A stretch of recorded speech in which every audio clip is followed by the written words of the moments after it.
Hi, I'm Janice from Small Dog Place, and my little friend here is Bibi. She is my Shih Tzu dog, about 5 years old. And today we're going to talk about cleaning ears. Now, a lot of small breed dogs have ears that drop down.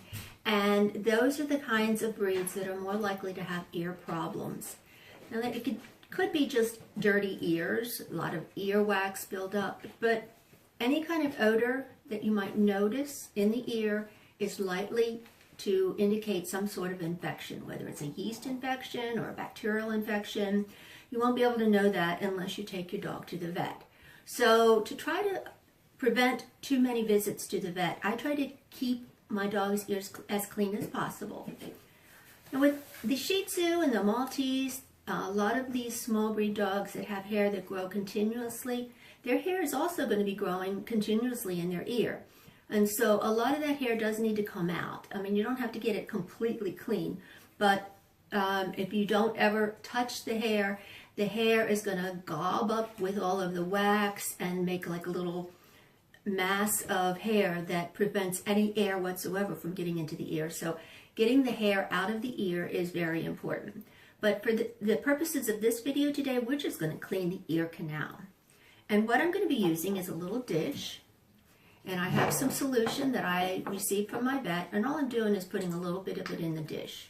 The other thing I need is some cotton balls, and I do have powder here, but I'm not going to be using that today because this is what I use when I take the hair out, so that's not necessary for today. The only other thing that you might consider getting is a little penknife, and the only reason I use the penknife is because it has an LED light inside of it, and it can shine very brightly down into the ear canal and see if you've gotten most of the dirt out of there. So to begin, all you need is a little cotton ball, and you don't need to have the whole ball. I sometimes break it in half. I'm going to dip it into the solution. Oh, and by the way, you do need to have clean hands before you start this. You don't want to add any more bacteria from your skin onto the dog's ear. Okay, so what we're going to do next is just lift her ear flap up a little bit so you can see a little bit down into the ear canal. You notice you can't see very far down. But what we're going to do is we're going to moisten the cotton ball and then squeeze the solution into the ear. And it's going to be tickly, so she's likely to shake. And that's okay. You want to encourage that because that shaking will loosen up the debris that's down deeper than you can reach and bring it up to the surface. And then take a cotton ball, and I don't normally use a large cotton ball. I just use a portion of it, a half or a third. And what I'm doing is I'm just going down as far as I can without using a Q-tip or anything, because you don't want to put anything down there that you can't see.